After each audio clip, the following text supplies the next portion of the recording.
My name is Rick Petherbridge, and I'm here to talk tennis. And today we're going to focus on the women's draw at Wimbledon. And I'm going to start off with my category of favorites. And the first thing I want to do is sort of say that it's really hard to pick favorites on the women's side. One of the things that's been very true about the women is that there's been a lot of surprises and upsets in Grand Slam events, and a lot of lower ranked and unseeded players have come out of nowhere to win Grand Slam events, right? And so you don't have to go that far back. You can look at a player like Sofia Kenin, who I think very few people knew when she won her first Grand Slam. You can look at Iga Swiatek, who was very young and very unknown as well when she won the French last year. And of course, just the last French here where Krejcikova, who is well known as a doubles player, but not particularly well known as a singles player, won that, right? So having sort of covered my tracks a little bit and admitting that it's very difficult to pick favorites on the women's side of the draw, I'm going to go ahead and stick my neck out and say my favorite is Barty. Now, the reasons behind that is she's the #1 ranked player. She's been playing really well this year. She's won Wimbledon in the past. She plays well on grass. She also has really a lot of variety in her game, which I think plays well on grass, particularly on the backhand side. She slices the ball a lot off the backhand side, probably more than the other top 10 women players. And she has a lot of variety on her slice. So it's not just a slice, but it's a slice that will move left or move right, depending on what she wants, and a drop shot that'll go along with that. And then, of course, Barty is very athletic. I think grass is a surface that rewards athleticism for a few different reasons. One, it's a slippery surface, so you have to have really great balance, in order to keep your balance and hit your shots well. The ball stays low, which means that you have to bend down even lower. And of course, it takes a lot of leg strength to get those low balls and stay low and be able to hit through the ball without coming up.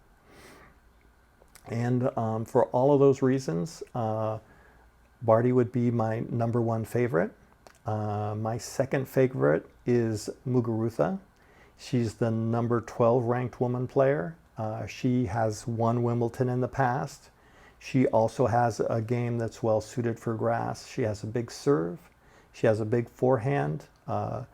Grass is a fast surface. The ball moves through the court really quickly. A player like Muguruza can hit a lot of winners off of both the forehand and the serve.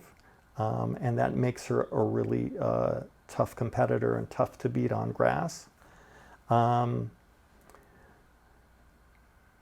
And the one thing about Muguruza is that she's had some injuries over the last couple of years, so she hasn't had, any big wins in the last year or two.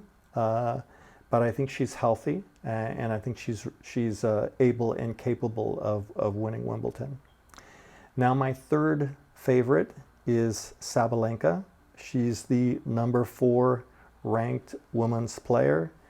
She has a big game. She hits the ball really hard off of both sides, the forehand side, the backhand side, lots of topspin, has a big serve.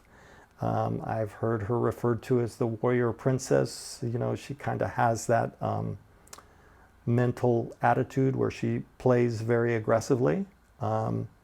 However, the downside for Sabalenka is that she hasn't played that well at Grand Slam events. Right? So she hasn't made it to the finals or the semifinals of any of the Grand Slam events over the last couple of years. And someone who's ranked 4th in the world, you would expect them to get to that stage in a Grand Slam, given the results on other tournaments.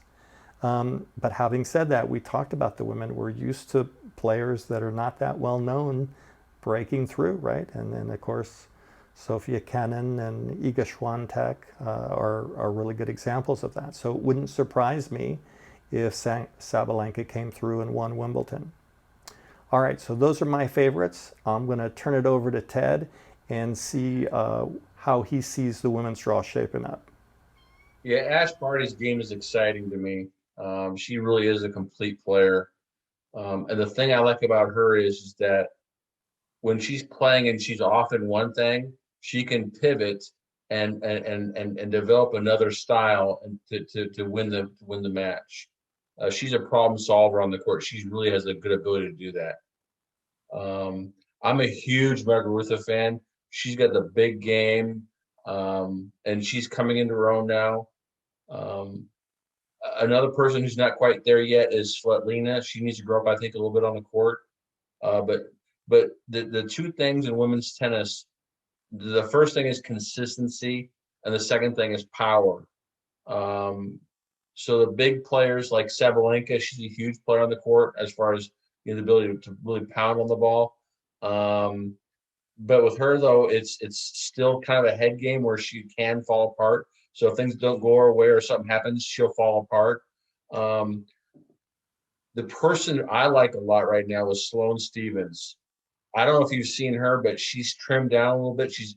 Her physical fitness is off the charts, and she's not quite playing with a chip on her shoulder. She's actually, I think she's visualized and says, "I'm here now, beat me. I'm going to win the match at all costs." And I like her where her head's at right now. But Barty, I think, has to be obviously the odds-on favorite. I think my outside is Sloane Stevens. I think because she's also has a good draw. She doesn't really. I mean, she could potentially go to the semifinals.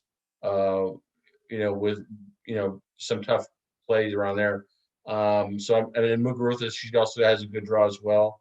But on grass, like I've said this before, anything is possible. It's a couple lucky shots, not getting hurt. A lot of players, complaining this year about slipping, but because people are so much bigger, faster, and stronger now, um, it's just like I'll tell you a perfect example is Serena Williams. When she's playing, she can't stop in time, and so she's going to fall down because she doesn't have the grace that she used to have, and this exposes that I think in her game. Um, Cause she's just so has so much force when she plays tennis. I'm trying to say that as good as I possibly can. But yeah, I would not want to. She's a very very capable, strong person. Um, but I really do like Sloane Stevens being the underdog. Um, I don't think. Um, I don't know. Sabalenka, she has the potential to win, but I just don't think she's mature enough yet.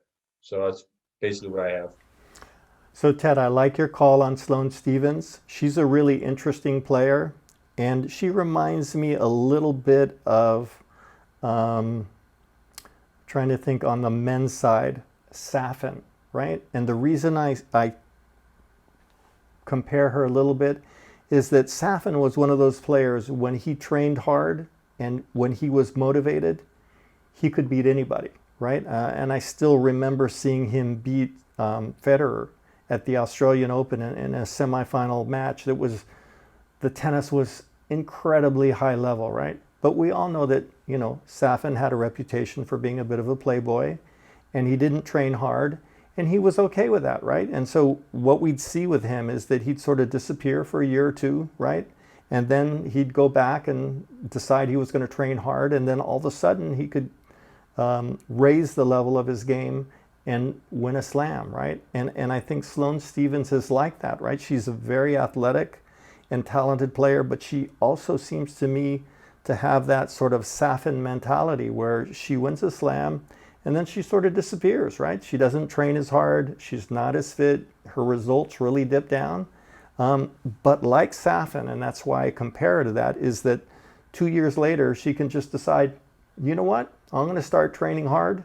I'm going to work on my game and know that she's got the athletic ability to beat anybody, right? And so it'll be interesting to see. She's done this once before, right? Where she sort of disappeared and came back and won a slam. And she's now disappeared again. And from a tennis perspective, I think it's really interesting because I don't think there's that many players that can do that, right? They can sort of turn it on and off and have the athletic ability. I mean, a lot of times if you aren't competitive for a year or two, tennis passes you by and you just can't get back to that top 10 level or not. But I think she's the rare example of someone that has the athletic ability and can do that. We'll see.